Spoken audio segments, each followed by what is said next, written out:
Hi everyone, thank you for all coming. My name is Alison Thieberg, and today I'm going to be discussing my analysis of aerosol optical properties and how they affect radiative forcing, specifically in Southern California.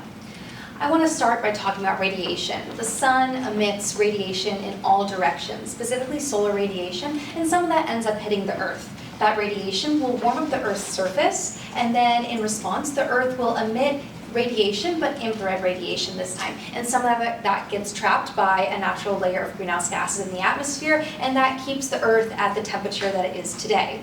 But this balance can be a bit more complex, and there are many things that humans are doing to change this radiative balance on Earth. One thing I think we all know is that humans are pumping out more and more greenhouse gas emissions, and that is changing this radiative balance. That is also known as climate forcing or radiative forcing, and that is what I want to talk about today. There are many different types of radiative forcing that are caused by humans, essentially. We can see the red bars here are showing human activity that is causing a warming effect, basically intensifying the amount of radiation that we are getting on Earth. But interestingly enough, there are some blue bars. There are some things that humans are doing that are causing a cooling effect. And I specifically want to talk about aerosols today. Now, how do aerosols cool our planet? It has to do with their size. Aerosols are really small, and they're on the order of a few hundred nanometers, and it is their size that allows them to have this special interaction with incoming solar radiation. That incoming solar radiation will hit that aerosol, and some of that light will scatter. This is known as me-scattering. Now, some of it will scatter to the side, some down, but any that scatters essentially not towards the Earth's surface is radiation that is no longer going to warm up the planet. As we can see, some of it can get scattered back. And since humans are constantly changing the amount of aerosols that we are putting out into the atmosphere, this had me wondering, how has this cooling effect changed over time? How has the aerosols in Southern California changed the radiative forcing? I found that the best way to do this was to use airborne data, because in order to understand the radiative forcing, we need to learn as much about the aerosols as possible. Specifically, we need to know their composition, what they're made out of, their size, how big they are, and some of their optical properties. How are they scattering light? And SARP has been lucky enough to have the Langley Aerosol Research Group on board our flights for many years now, and their equipment measures many different aerosol properties, and specifically the ones that we need to perform this analysis. I want to talk a bit more about why we need to know the composition of the aerosol and why we need to know the size of the aerosol. So, the composition of the aerosol, what is the aerosol made of, can tell us a lot about how it scatters light. There are 4 different aerosols that we're measuring on board the flights: organics, ammonium nitrate, ammonium sulfate, and then black carbon. And these all interact with light differently. One way that we can quantify that difference in interaction is with the aerosol's unique refractive index, basically how it interacts with incoming solar radiation. Now, organics, ammonium nitrate, ammonium sulfate, and black carbon all have different refractive indices, but we are sampling them all at the same time while on board the flights. So how can we determine the refractive index for a sample if we have all these different aerosols? We use a method that basically takes the fraction of the sample and determines the weight that each of the aerosols has for that sample period to determine essentially a weighted refractive index. Let's say that organics take up 75% of the sample during a 1-minute period. Well, then we know that the refractive index of organics contributes 75% to the final refractive index. Also, for the diameter of the aerosols, we want to know the size, and we are sampling many different aerosols at the same time. So how can we understand what the average size is? We do that by taking a better look at the size distribution. This is how the aerosol data comes to us when we are sampling on board. We have these various different bins of different particle diameters, and then we have how many particles fall into that bin. So what I did was I took the height of the bin relative to the rest of the bins, and I used the height as well as, or more specifically, the count of aerosols that fell within that bin and the size of the bin to determine a weighted diameter. Once we have the diameter and the refractive index, we can learn a lot about the optical properties of these aerosols. So me-scattering, as I mentioned before, comes from me theory. And me theory is an analytical solution to Maxwell's equations.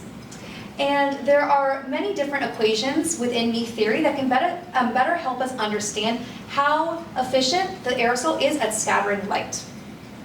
Me theory is quite tedious to do by hand, so I opted for using a Python package called MePython, which takes the refractive index and the size parameter as variables and spits out the scattering efficiency and the backscattering efficiency. So how much is being scattered and how much is being scattered back.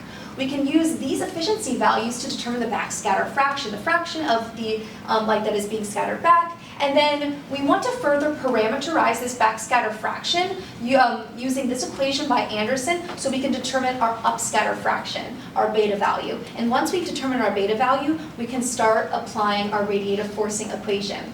Now, I had mentioned that there are many different ways that the radiative balance on Earth can change. And there are many different mathematical ways to model this change. This is just one of many equations, but this one specifically highlights the effective radiative forcing of the aerosol. So what is the aerosol contributing in terms of radiative forcing? There are 4 constants in this equation: the solar constant, atmospheric transmission, and the cloud fraction, as well as the surface albedo, which did not change during my calculations. The only values that I was inputting, essentially, were the single scattering albedo, which was calculated on board. It can be determined through me theory, but it was calculated on board, and I wanted to use that as well as the beta value, which I just calculated previously. To summarize all of that, we have our SARP data, specifically the single scattering albedo, the size distribution, and the composition.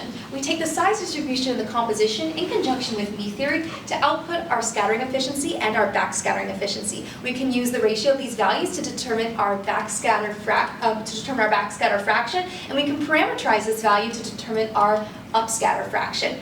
Once we have our upscatter fraction, we will use that as well as SSA to calculate our relative radiative forcing. So I was able to apply this theory to essentially all the data that I could. I specifically looked at SARP flights from 2016, 2019, and 2024. This is just because those are the flights where all of those variables were measured, so I could perform this equation.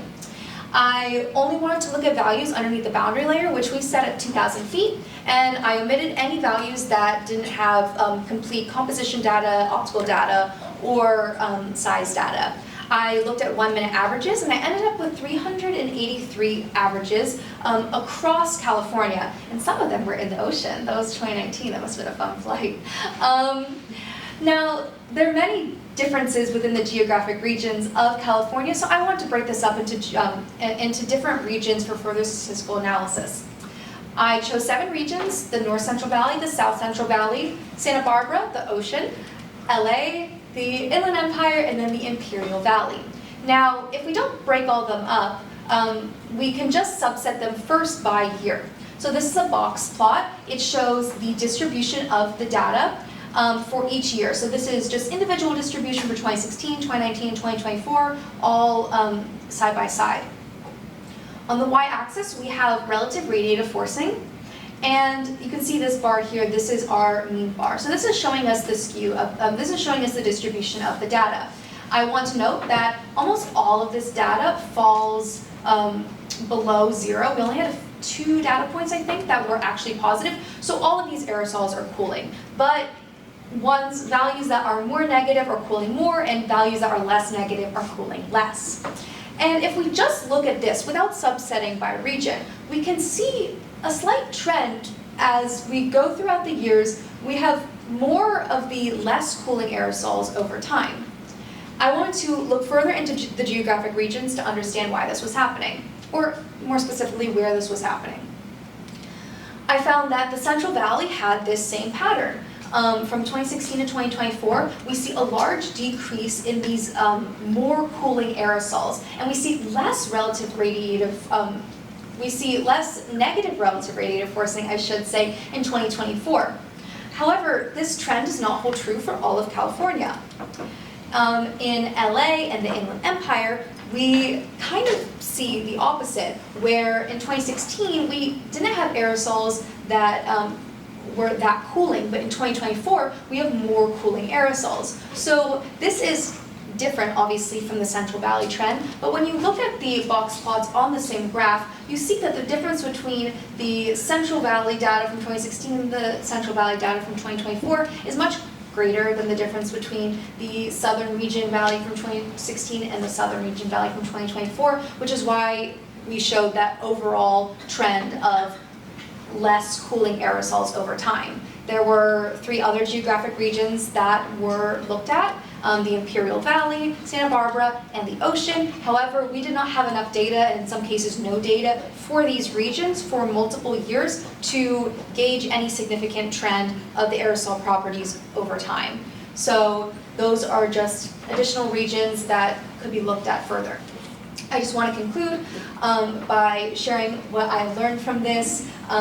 Southern regions like LA and the Inland Empire are having more cooling aerosols over time, and then the Central Valley is having less cooling aerosols over time. For future work, I want to understand why this is happening, what properties of the aerosols, possibly the refractive index or the size, that is contributing to this trend that we are seeing, especially in the Central Valley region. I think that is very interesting. I want to conclude by thanking my faculty mentors, my research mentors, former SARP students, Ali and Julia, who did a similar project to this and were gracious enough to share their resources with me. I really greatly appreciate it. Python developer Scott Prahl, who created the MePython equation, or the MePython package, so I didn't have to do those equations. The Langley Aerosol Research Group for their data, all personnel at NASA and SARP and the organizations that hosted us. All of my code, as well as further mathematical explanation of my processes, are available on GitHub. If you're not able to see this QR code online, my GitHub name is just Alison Thieberg, and I'm happy to take any questions now.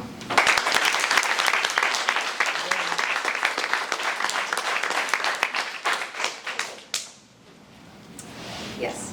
All right, from online, Gao Chen asks, do you see differences in aerosol composition and size in these different regions or years? Yes, we definitely do. I did not I did create graphs for those. I did not do a full statistical analysis into the change, but specifically in the Central Valley, I saw more organics over time. And then the size, we saw much smaller aerosols in recent years than in 2016 and 2019. Those aerosols were much bigger. So that could be contributing to that, and that is something I definitely want to look into further. Yes, Amelia? So all the data you found showed some sort of cooling effect. Is there any correlation between ground data?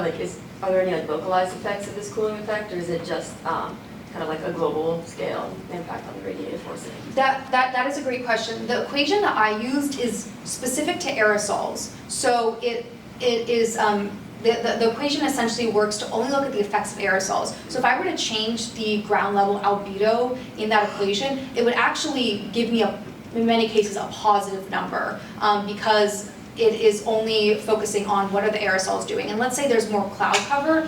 That was one of the constant values. If there's more cloud cover and those clouds are blocking, let's say those clouds are blocking aerosols, then those aerosols can essentially do no cooling, and they might even be doing warming, since they could be warming the atmosphere once they intercept radiation. Mm-hmm. A follow-up from Gao Chen, is the size difference more important? Is the size difference more important than the composition? Gao, would you like to clarify? Yes, that is a question. Okay, great, thank you. I found when I was, and again, I do want to look into this further of why this is happening. I found that the refractive index was providing a greater change when I was messing with the Python code and just changing my input values to try to understand that trend. But the size, I would say they're both important. I would like to look further into that though. Thank you. Good job. Good answer. Any other questions for Ali? Thank you very much.